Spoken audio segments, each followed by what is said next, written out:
Welcome to Raj news ప్రశ్న వేదిక కార్యక్రమానికి స్వాగతం. నేను మీ కార్తిక్. ఈరోజు మన గెస్ట్ 25 సంవత్సరాల సుదీర్ఘ రాజకీయ నాయకులు, కాంగ్రెస్ పార్టీ అధికారంలో ఉన్నా లేకున్నా కాంగ్రెస్ పార్టీ బలోపేతం కోసం నాటి నుండి నేటి వరకు నిరంతరం కృషి చేస్తున్నటువంటి వ్యక్తి, అదేవిధంగా టీపీసీసీ ప్రచార కమిటీ సభ్యులు సామిడి గోపాల్ రెడ్డి గారు ఉన్నారు. వెల్కమ్ చేద్దాం sir. Welcome to Raj news. నమస్తే అండి. 25 సంవత్సరాలుగా సుదీర్ఘంగా రాజకీయాల్లో ఉంటున్నారు. అసలు రాజకీయాల్లోకి ఎప్పుడు వచ్చారు? రాజకీయాల్లోకి రావాలన్న ఆలోచన మీకు ఎందుకు వచ్చిందంటే ఏం చెప్తారు? ఫస్ట్ నేను నమ్మిన పార్టీ ఏదైనా ఉంది అని అంటే కాంగ్రెస్ పార్టీ. అదంటే నాకు ఒక ప్రత్యేకమైన అభిమానం ఉంది. సో అభిమానము 2000 సంవత్సరంలో నాతో పాటు నా గుండెలోనే నేను దాచుకున్నాను తప్ప ఎక్కడ నేను బహిర్గతంగా బయట పెట్టుకోలేదు. అప్పుడప్పుడు ప్రోగ్రాంలలో మీటింగ్లలో పోయి వచ్చేవాడిని. ఎప్పుడైతే 2004లో మలక్పేట కాన్స్టిట్యున్సీ ఎలక్షన్లలో మల్రెడ్డి రంగారెడ్డి గారు పోటీ చేస్తున్నటువంటి తరుణంలో ఆయనతో పాటు ఇంక నేను నా ప్రయాణం అనేది ఇక నేను ఫుల్ ఫ్లెజ్డ్గా టోటల్గా నేను పార్టీకి రంగారెడ్డి అన్న గారికి అంకితం చేసుకుంటూ నేను ప్రయాణం 2004లో స్టార్ట్ అయిందా? అధికారంలో కూడా కాంగ్రెస్ పార్టీ అప్పుడే ఉంది. అంతకుముందు తెలుగుదేశం పార్టీ ఉండే 10 సంవత్సరాలు తెలుగుదేశం ఉంది. సో వైఎస్ రాజశేఖర రెడ్డి పాదయాత్ర అనంతరం పాదయాత్రలో కొంత భాగం కూడా మేము కూడా తిరిగినటువంటి అవకాశం మాకు వచ్చింది. ఆయన ఆ పాదయాత్రలో విజయం సాధించి కాంగ్రెస్ పార్టీని అధికారంలో తీసుకొచ్చిండు 2004లో. ఏంటి మీ కుటుంబ నేపథ్యం ఏంటి అసలు? నాకు పెద్దగా కుటుంబ నేపథ్యం అనేది ఏం లేదండి. మేము చాలా పూర్. కానీ నా ప్రస్థానము నాకు నేనుగా నా ఎంపైర్ని నేను క్రియేట్ చేసుకున్నాను. అనంతరం నా 2 కొడుకులు, ఒక పాప, మా మిస్సెస్, నాకు 3 అక్కలు. అంతే తప్ప ఎక్కడ నాకు బ్యాక్గ్రౌండ్ అనేది లేదు. సో నాకు ఉన్న బ్యాక్గ్రౌండ్ ఏదన్నా ఉంది, నీ బ్యాక్గ్రౌండ్ ఎవరు అని అంటే కాంగ్రెస్ పార్టీ. రైట్. అదేవిధంగా సమాజంలో అనేక పార్టీలు ఉన్నా కూడా మీరు కాంగ్రెస్ పార్టీ వైపే మొగ్గు చూపడానికి గల కారణాలు ఏంటంటే ఏం చెప్తారు? నాకు ఫస్ట్ నుంచి కూడా మా ఫాదర్ కానీ మా మదర్ కానీ వీళ్ళు ఇందిరమ్మ ఇట్లా ఉండే, ఇందిరమ్మ అట్లా ఉండే అని చెప్పి ఇందిరమ్మ రాజ్యం అనేది వచ్చింది కదా అప్పుడు. సో ఆ ఇందిరమ్మ రాజ్యము వచ్చినప్పుడు మా ఫాదరు మా మదరు వాళ్ళు ఎక్కువగా వాడుక భాషలో మా ఇంట్లలో కాంగ్రెస్ అనేది ఉండడం వల్ల అది కూడా నాకు వంట పట్టి నేను అలవాటైపోయింది. నాటి నుండి నేటి వరకు మీరు కాంగ్రెస్ పార్టీలో ఎటువంటి పదవులు అనుభవించారంటే ఏం చెప్తారు? యూత్ కాంగ్రెస్ జనరల్ సెక్రటరీగా నా ప్రయాణం మొదలైంది. అక్కడి నుంచి 2010లో 2010-11 మధ్యలో రంగారెడ్డి జిల్లా మెయిన్ కాంగ్రెస్లోకి రావడం, అక్కడ రంగారెడ్డి జిల్లా వైస్ ప్రెసిడెంట్గా, జనరల్ సెక్రటరీగా, అనంతరం 2016 వరకు 17 వరకు. తర్వాత నాకు 2017లో నేను మహేశ్వరం కాన్స్టిట్యున్సీలో నేను మళ్ళీ రావడం జరిగింది. అప్పుడు మలక్పేట కాన్స్టిట్యున్సీ 3 భాగాలుగా విభజించిన తర్వాత సో మహేశ్వరం కాన్స్టిట్యున్సీలో రావడం జరిగింది. మహేశ్వరం కాన్స్టిట్యున్సీలోకి వచ్చిన తర్వాత ఇక్కడ లోకల్గా వర్కింగ్ ప్రెసిడెంట్గా మళ్ళీ నా ప్రస్థానాన్ని మళ్ళీ మొదలు పెట్టడం జరిగింది కింది స్థాయి నుంచి. ఓకే, మళ్ళీ జీరో. బికాస్ ఇప్పుడు మల్రెడ్డి రంగారెడ్డి గారు 2004లో ఉన్నప్పుడు 2009 వరకు ఉన్నారు. వాళ్ళు పెరిగిన సందర్భంలో, కాన్స్టిట్యున్సీలు పెరిగిన సందర్భంలో మల్రెడ్డి రంగారెడ్డి గారు ఇబ్రాహీంపట్నం పోయిన తర్వాత మళ్ళీ సుధీర్ రెడ్డి గారు మలక్పేట కాన్స్టిట్యున్సీని ఆక్రమించారు. ఆయన ఎంతసేపు ఒకటే వర్గానికి నన్ను నమ్ముకున్న వాళ్ళకే చేద్దామన్న వారిలో ఆయన ఉండే. మమ్మల్ని అందరినీ కూడా మల్రెడ్డి రంగారెడ్డి వర్గం అని చెప్పి పక్కన పెట్టడం జరిగింది. సొంతంగా ఆయన కాంగ్రెస్ పార్టీ వర్గం అనేది క్రియేట్ చేసుకోకుండా తన వర్గాన్నే ఆయన క్రియేట్ చేసుకున్నాడు. అందుకే మళ్ళీ గ్రౌండ్ స్థాయి నుంచి ఇక్కడ మీ పనంతా నాయకులకు సేవ చేయడమే, పార్టీకి సేవ చేయడం. కానీ పార్టీ అధిష్టానం ఏదైతే నాయకులకు అప్పచెప్పిన బాధ్యతలు వాటిని దృష్ట్యా మేము తలంచి వాళ్ళకు పనిచేయడం జరిగింది. వాస్తవానికి మల్రెడ్డి రంగారెడ్డి గారి కుటుంబానికి మీ కుటుంబానికి ఉన్నటువంటి సన్నిహితం ఎలాంటిదంటే ఏం చెప్తారు? నేను ఒక రకంగా చెప్పాలంటే మల్రెడ్డి రంగారెడ్డి అన్న గారికి అత్యంత సన్నిహితుని నేను. ఎందుకంటే 2000 నుంచి నేను తనతో పాటే నేను ఉన్నా. నేను అంటే స్టిల్ ఇప్పుడు దాదాపు 26 సంవత్సరాల నా సుదీర్ఘ రాజకీయ ప్రయాణం ఆయనను ఎప్పుడు కూడా నేను వదలలే. సో ఆయనకు నేను ఒక శిష్యుడిగా మాత్రం ఖచ్చితంగా నేను ఉన్నాను. ఇంకా అది ఓకే, విడలేని బంధం అది, అంతే. బీఆర్ఎస్ పార్టీకి వ్యతిరేకంగా కేంద్ర ప్రభుత్వం, బీజేపీ పార్టీ ఆగడాలు ఏది ఉన్నాయో వాటిని ఎండగట్టే విధంగా మీరు మహేశ్వరం నియోజకవర్గంలో అనేక కార్యక్రమాలు చేసిరు అనేసి విన్నాము. వాస్తవానికి మీరు చేసినటువంటి కార్యక్రమాలు ఏదైనా కార్యక్రమాలు అంటే ఏం చెప్తారు? నేను మొట్టమొదటిగా సబితా ఇంద్రారెడ్డి గారు మహేశ్వరం నియోజకవర్గంలో తను ఇంతకుముందు అనేక పదవులు అనుభవించినప్పటికీ కూడా ఇక్కడ స్థానికంగా వచ్చేసరికి మాత్రం నన్ను సబితా ఇంద్రారెడ్డి గారు ఎంచుకొని నాకు ఇక్కడ వర్కింగ్ ప్రెసిడెంట్గా నన్ను నియమించడం, అధికారం లేదు అప్పుడు, అధికారం లేని సమయంలో అనేక సందర్భాలలో నా పైన చాలా విపరీతమైన ద్వేషంతో బీఆర్ఎస్ టీఆర్ఎస్ ప్రభుత్వము చాలా ఇబ్బందులకు గురి చేసిన మాట వాస్తవము.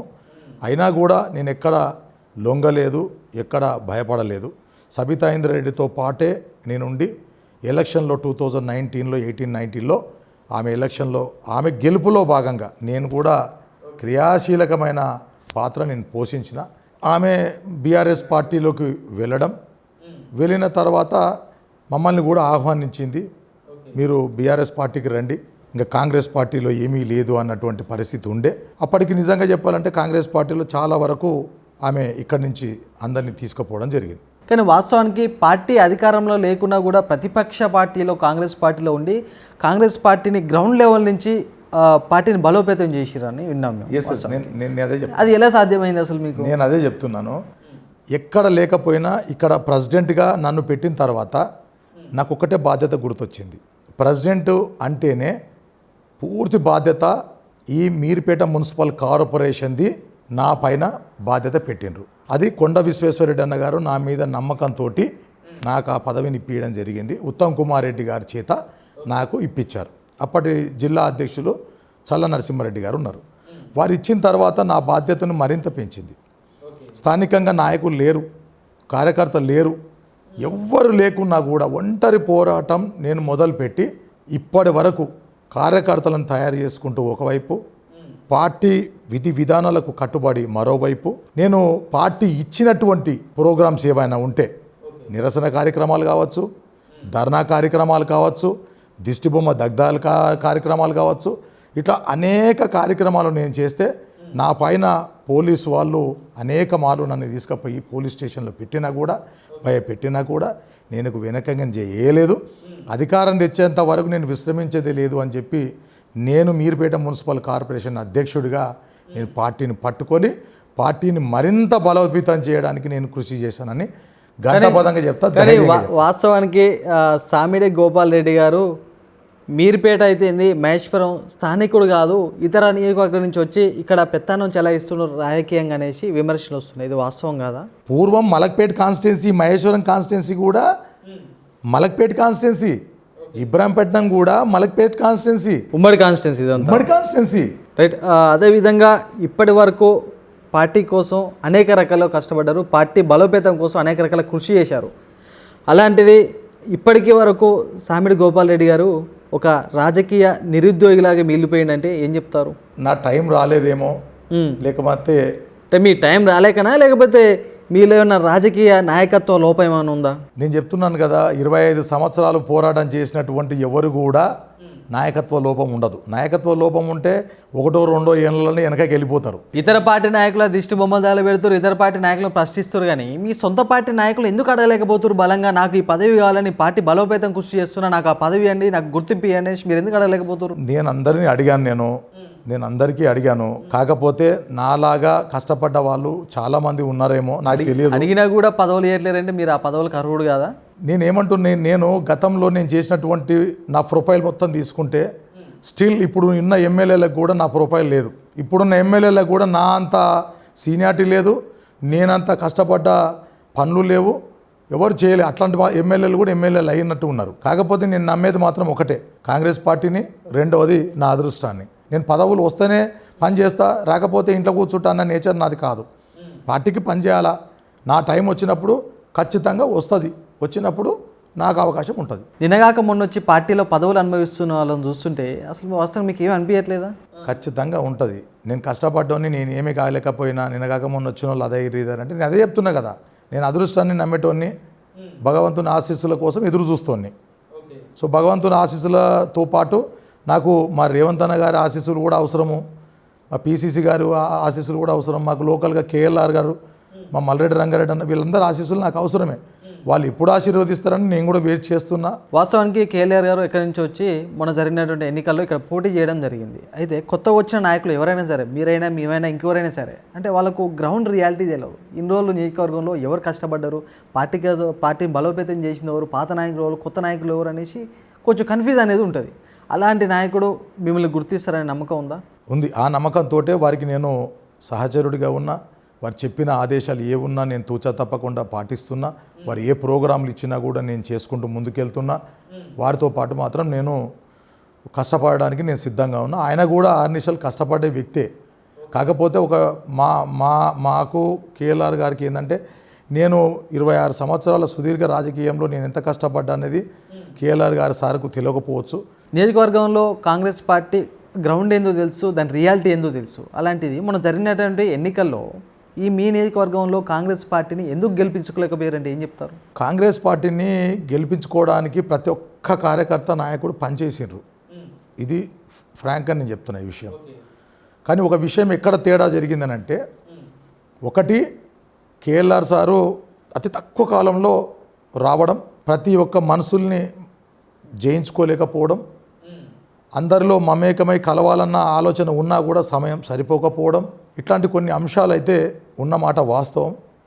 అందరూ పనిచేసిన మాట వాస్తవం. కానీ అక్కడ కొత్తగా వచ్చేయడం వల్ల కొద్దిగా ఇబ్బంది మాత్రం తలెత్తినటువంటి మాత్రం ఇదొక్కటే మాకు ఇబ్బందికరంగా మారింది. వాస్తవానికి కొన్ని సందర్భాల్లో మహేశ్వరం నియోజకవర్గంలో మాజీ మంత్రి సబితా ఇంద్రారెడ్డి వర్సెస్ సామిడి గోపాల్ రెడ్డి అనే విధంగా ప్రచారం జరిగింది. అసలు ఆమెకి మీకున్నటువంటి పంచాయతీ ఏంటి? కాంగ్రెస్ పార్టీలో అధికారం వచ్చేంత వరకు నాతో పని చేయించుకుంది. తర్వాత కాంగ్రెస్ పార్టీని విడిచిపెట్టి టీఆర్ఎస్కు పోయింది. అంటే రాజకీయంగా మీరు ఒక పావు అయిపోయారా? అదే కదా, అదే జరిగింది. మమ్మల్ని వాడుకొని ఆమె పార్టీ మారి అందులోకి వెళ్ళింది. సరే, వాళ్ళ సొంత నిర్ణయాలు వారు వెళ్ళడం జరిగింది. పార్టీని మాత్రం మేము ఎక్కడ కూడా కింది స్థాయిలో తీసుకుపోలేదు. పార్టీని ఎప్పుడు కండువా భుజం పైన అంటే పై స్థాయిలో ఉంచాలి కాబట్టి పై స్థాయిలోనే పెట్టినాము. ఇక్కడ లోకల్గా కాంగ్రెస్ నాయకులు ఉన్న కాడికి గట్టి నాయకులు మిగిలిర్రు. మిగతా ఆకులు లెక్క అలకలుగా ఉండేటోళ్ళు మాత్రం గాలికి ఎగిరిపోయారు. ఒకవేళ ఆమెతో పాటు మీరు బీఆర్ఎస్ పార్టీ పోతే ఈరోజు ఈ స్థాయిలో ఉండేటోళ్ళు కాదు కదా. ఎస్, అది కూడా కరెక్టే. పోతే నేను ఇక్కడ లోకల్గా నేనే కార్పొరేటర్ ఉంటుండే, లోకల్గా నాకే డిప్యూటీ మేయర్ అవకాశం ఉంటుండే. నా తలరాత మారేదేమో, కానీ నాకు ఒక బంధం అనేది కాంగ్రెస్ పార్టీ అంతే. ఇక ఈ కండువ 3 రంగుల కండువ వేసుకున్న జెండా, ఆ కండువ న్యాయం చేస్తుందా మీకు రాజకీయంగా? నా లైఫ్లో స్పీసియస్ టైం ఏదైతే ఉందో 30 సంవత్సరాలు, 25 సంవత్సరాలు, ఇందులోనే నా యవ్వనం దాగి ఉంది, ఇందులోనే నా మధ్య వయసు వచ్చింది. దాదాపు 26 సంవత్సరాలు అంటే ఒక మనిషికి కీలకమైన ఘట్టం. ఆ సమయము నా భార్య పిల్లల కోసం, నా బంధుమిత్రుల కోసం కేటాయించకుండా కేవలం నేను కాంగ్రెస్ పార్టీకే నేను కేటాయించిన. ఖచ్చితంగా నాకు న్యాయం జరుగుతుందన్న నమ్మకం అయితే ఉంది. మహేశ్వరం నియోజకవర్గ కాంగ్రెస్ పార్టీ ఎమ్మెల్యే అభ్యర్థి పరిశీలనలో భాగంగా మీ పేరు సామిడి గోపాల్ రెడ్డి అనే పేరు తెరపైకి రావడం జరిగింది. అసలు ఏంది కాంగ్రెస్ పార్టీలో నియోజకవర్గంలో మీకన్నా సీనియర్ నాయకులు కూడా ఎవరు లేరు అప్పటికి, మీకెందుకు టికెట్ ఇవ్వలేకపోయింది కాంగ్రెస్ పార్టీ? అంటే మీలాంటి లోకల్ నాయకుడు ఎలిజిబుల్ కాదా ఎమ్మెల్యే పదవికి? అంటే గతంలో నేను కూడా ఆస్పిరెంట్గా ఉండాలన్న ఆలోచన నాకు లేదు. ఎందుకంటే ఎమ్మెల్యే స్థాయి అనేది ఒక దాని తగ్గట్టు అన్నీ ఉండాల్సి వస్తుంది. సో ఫైనాన్షియల్గా ఉండాల్సి వస్తుంది, అన్ని రకాలుగా. లేరా మీరు? అన్ని రకాలుగా ఒక ఎమ్మెల్యే స్థాయికి పోవాలంటే ఫైనాన్షియల్గా నాకు ఏది ఉన్నా కూడా పైనుంచి ఆశీస్సులు కూడా చాలా ముఖ్యమే కదా. మహేశ్వరం కాన్స్టిట్యున్సీలో కొంతమంది నాయకులు, కాంగ్రెస్ పార్టీ నాయకులు నాకన్నా జూనియర్లు, నాకన్నా తక్కువ స్థాయిలో ఉన్నోళ్ళే, వాళ్ళే ఎమ్మెల్యే కావాలి, వాళ్ళే ఎమ్మెల్యే సీటు తెచ్చుకోవాలన్న ప్రయత్నంలో వాళ్ళు ఉండే.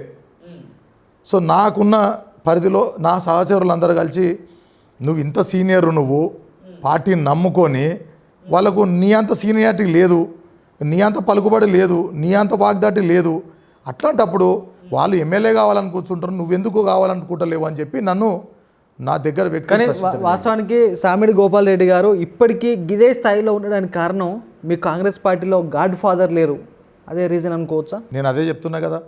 మల్లెడ్డి రంగారెడ్డి గారికి చేస్తే ఆయన గాడ్ ఫాదర్ ఉండే, ఆయనతో పాటే ఉంటే ఇవాళ నా స్థాయి మారుతుండే.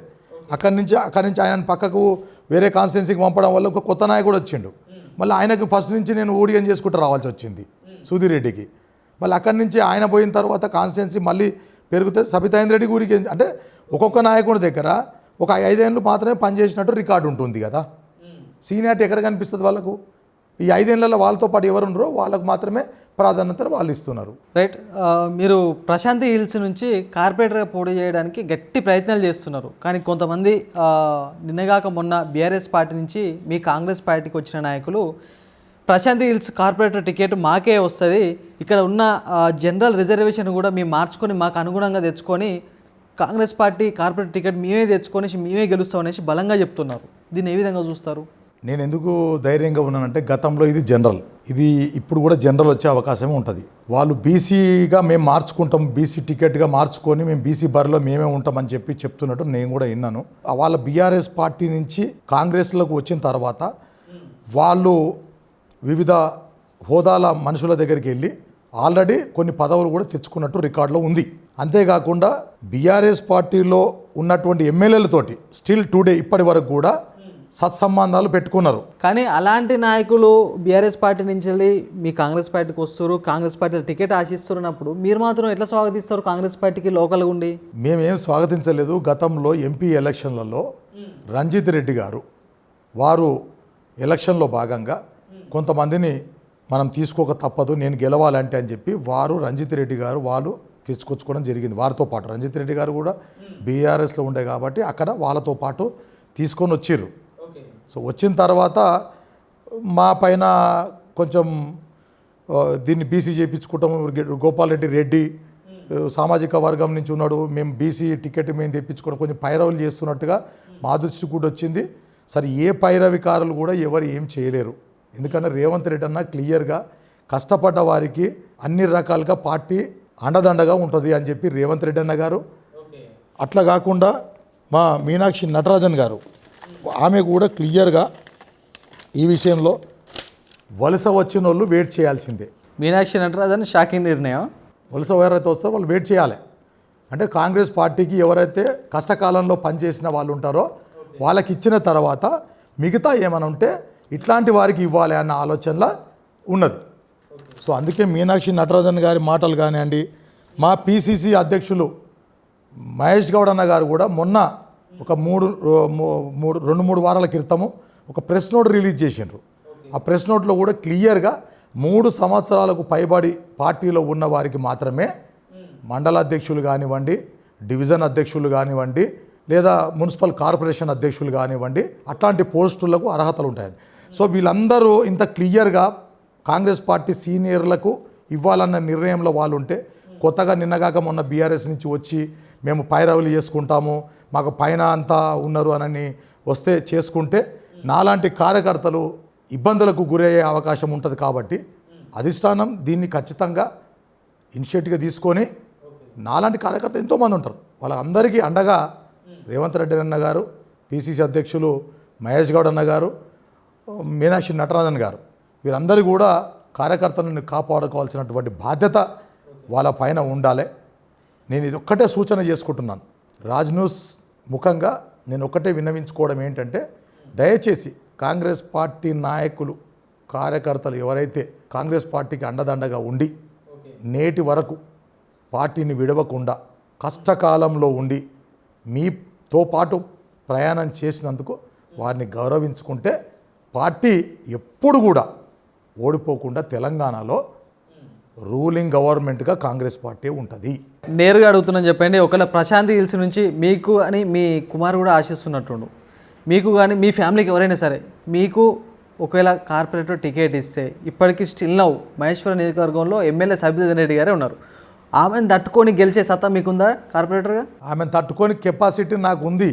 ఎందుకంటే 10 సంవత్సరాల నుంచి ఆమెను ఎండగట్టింది నేనే కదా.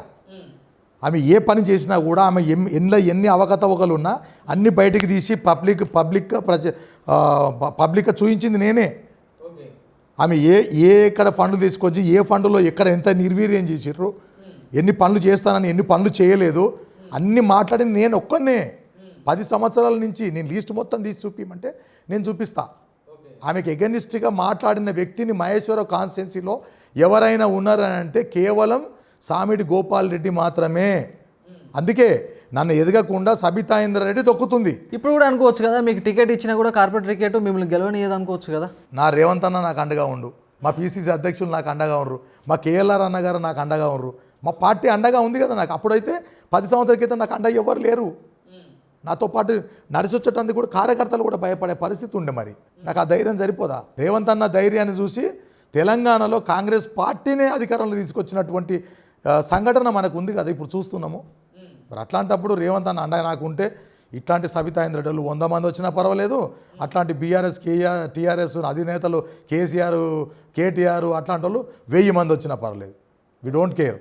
మేము పబ్లిక్లో ఉన్నాం, ప్రజల సేవలో ఉన్నాం, ప్రజల సేవస్సు కోరి అహర్నిశలు శ్రమిస్తూనే ఉన్నాం. దాదాపు 13-14 గంటలు నేను ప్రజా సేవలోనే ఉంటానండి. మొత్తానికైతే కార్పొరేటర్గా పోటీ చేయడానికి సిద్ధమయ్యారు, రైట్. అదేవిధంగా జిహెచ్ఎంసీ డీలిమిటేషన్లో భాగంగా మీ ప్రాంతాన్ని మున్సిపల్ కార్పొరేషన్ ఉన్న ప్రాంతాన్ని జిహెచ్ఎంసీలో కలపడం జరిగింది. అది మీ ప్రాంతానికి లాభం అనుకోవచ్చా, నష్టం అనుకోవచ్చా? 100% లాభమే ఉంటుంది.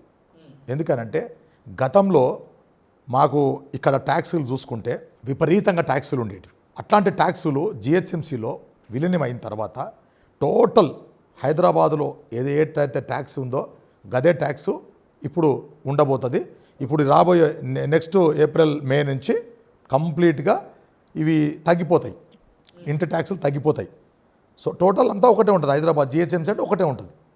ఇప్పుడు ఇంతకుముందు ఉన్న పరిస్థితి మాత్రం అంత దుర్భరంగా అంత దారుణంగా ఉండదు. ఫండ్ కూడా బాగుంటుంది, డెవలప్మెంట్స్ బాగా జరిగిపోతాయి, ఎక్కడ ఏ సమస్య వచ్చినా కూడా ఇమీడియట్ రెక్టిఫై అవుతుంది. అందుకు విలీనం అవ్వడమే చాలా మంచిది. రేవంత్ రెడ్డి అన్న గారికి హ్యాట్స్ ఆఫ్. ప్రస్తుతం బీఆర్ఎస్ పార్టీ నాయకులు మళ్ళీ వచ్చే ఎన్నికల్లో అధికారంలోకి మేమే తిరిగి వస్తామనేసి బీఆర్ఎస్ నాయకులు బలంగా చెప్తున్నారు. ముఖ్యంగా మీ నియోజకవర్గ ఎమ్మెల్యే సబితా ఇంద్రెడ్డి కూడా బలంగా చెప్తుంది మా పార్టీ అధికారంలోకి వస్తుంది అనేసి. దీన్ని ఏ విధంగా చూస్తారు? అవన్నీ కలలు కనాల్సిందే. సబితా ఇంద్రెడ్డి గారికి డౌన్ఫాల్ మొదలైంది. ఇప్పుడు చూసుకుంటే మా కేఎల్ఆర్ ఈ నియోజకవర్గానికి ఇన్ఛార్జిగా వారు ఉన్న కాడి నుంచి చూసుకుంటే అప్పటికి ఇప్పటికీ చాలా తేడా వచ్చింది, చాలా తేడా వచ్చింది. కాంగ్రెస్ పార్టీ మరీ బలంగా అయింది, బలం పుంజుకుంది. అంతకుముందు నాయకుడు లేక బిక్కుబిక్కుమనేటువంటి పరిస్థితి ఉండే. ఇవాళ నాయకుడు లేక ఏం కాదు, నాయకుడు గట్టి నాయకుడు ఉన్నాడు, అధికార పార్టీ ఉంది, కార్యకర్తలు కూడా బలంగా తయారవుతున్నారు. ఖచ్చితంగా కాంగ్రెస్ని ఓడించే శక్తి ఇక ఈసారి మాత్రం ఉండదు. ఖచ్చితంగా అధికార పార్టీ మాదే ఉంది. ఈసారి ఖచ్చితంగా రాబోయే ఎలక్షన్లో కూడా కేఎల్ఆర్ అన్న గారి నాయకత్వంలో, సీఎం గారి నాయకత్వంలో ఈ కాన్స్టిట్యున్సీ కూడా ఎమ్మెల్యే క్యాండిడేట్ కైవసం కూడా చేసుకుంటుంది. అంతకుముందు లెక్క లేదు, ఇప్పుడు చాలా మారింది. కార్యకర్తలు చాలామంది కూడా సిద్ధంగా ఉన్నారు గెలిపించుకోవడానికి. ప్రస్తుతానికి కాంగ్రెస్ పార్టీ అయితే ప్రభుత్వంలో అయితే మీ రంగారెడ్డి జిల్లాకు ఇప్పటివరకు మంత్రే లేడు. అలాంటిది మీకు సన్నిహితంగా ఉన్నటువంటి కుటుంబం నుంచి మల్లెడి రంగారెడ్డి గారు మంత్రి పదవి ఆశిస్తున్నారు రంగారెడ్డి జిల్లాగా. ఆయనకే మంత్రి పదవి వస్తలేదు. ఏంది పరిస్థితి, ఎట్లుంది కాంగ్రెస్ పార్టీలో? వస్తుంది, అదేం చెప్పాను కదా, ఏదున్నా కూడా కొంచెం తలరాత కూడా చాలా ఇంపార్టెంటు. సో అధికారం ఆలోచించే విధానం కూడా కొద్దిగా ఫాస్ట్గా ఆలోచన చేసి ఈ రంగారెడ్డి జిల్లాలో గెలిచినటువంటి ఏకైక వ్యక్తి మల్లెడి రంగారెడ్డి గారే. ఆ ఇమేజ్ ఉంది, ఆ చరిస్మా ఉంది, 10 మంది మాట్లాడేతోటి ఆ వాగ్దాటి ఉంది, అధికారులని పిలిపించి మాట్లాడి ప్రజలకు సేవ చేసేంత కెపాసిటీ ఉంది, పూర్వం చాలా అనుభవం ఉంది కదా. ఇక్కడ మల్లెడి రంగారెడ్డి గారికి మంత్రి పదవి వస్తే సామిడి గోపాల్ రెడ్డి గారి భవిష్యత్తు మారినట్టేనా రాజకీయంగా? ఒక్క సామిడి గోపాల్ రెడ్డి భవిష్యత్తే కాదు, నమ్ముకున్న కార్యకర్తలందరి భవిష్యత్తు మారిపోతుంది. రంగారెడ్డి జిల్లాలో కాంగ్రెస్ పార్టీని నమ్ముకున్న కార్యకర్తలందరి భవిష్యత్తు మల్లెడి రంగారెడ్డి గారు మంత్రి అయితే ఖచ్చితంగా మారుతుంది. నేను ఎందుకు చెప్తున్నా ఈ విషయం అంటే, ఈ రంగారెడ్డి జిల్లాలో ఉన్న ప్రతి వారికి రంగారెడ్డి జిల్లాలో మల్లెడి రంగారెడ్డి గారు ఒక సన్నిహితుడే. ఎందుకంటే ఎమ్మెల్యేగా ఆయన నుంచి చాలామంది ఎన్నో పనులు చేయించుకున్నవారు ఉన్నారు. ఇప్పుడు ఎగ్జాంపుల్ ఇప్పుడు మా శ్రీధర్ బాబు గారు ఉన్నారు అనుకోండి. శ్రీధర్ బాబు గారు చాలా మంచి వ్యక్తి, కానీ గోపాల్ రెడ్డి ఏం కష్టపడ్డాడు అనేది తెలియదు కదా, గుర్తించలేరు, తెలియదు ఫస్ట్. అందుకే లోకల్ నాయకత్వంలో మంత్రి పదవి ఇస్తే ఖచ్చితంగా అందరికీ న్యాయం జరుగుతుంది. ఆయనకు రావాలని మాత్రం ఆ ఏడుకొండ స్వామికి మేము కూడా కోరుకుంటున్నాం, కాంగ్రెస్ పార్టీ నాయకులు అందరూ కోరుకుంటారు. మొన్న మీటింగ్ పెట్టినప్పుడు కూడా, జిల్లా మీటింగ్ మొత్తం పెట్టినప్పుడు ప్రతి ఒక్కరు జిల్లా నాయకులు అందరూ కలిసి వచ్చి కూడా మల్లెడి రంగారెడ్డి గారికి మంత్రి పదవి ఇస్తే లోకల్గా మమ్మల్ని అందరినీ గుర్తుపడతాడు, మమ్మల్ని అందరినీ గుర్తుపడితే మేము చేసిన కష్టం అంతా కూడా తీరిపోతుంది అన్నీ ఆయన చూసిండు కాబట్టి అన్నది ఒక నమ్మకం అయితే ఉంది. సో ఈ రేవంత్ రెడ్డి అన్న గారు ప్లస్ పైన అధిష్టానం తత్వరమే దాన్ని కొంచెం ఇనిషియేటివ్గా తీసుకొని వారికి ఇస్తే బాగుంటుంది. రైట్, ఇది నాటి ప్రశ్న వేదిక కార్యక్రమం. చూస్తున్నాం రాజు న్యూస్. మరో గెస్ట్తో మళ్ళీ కలుద్దాం.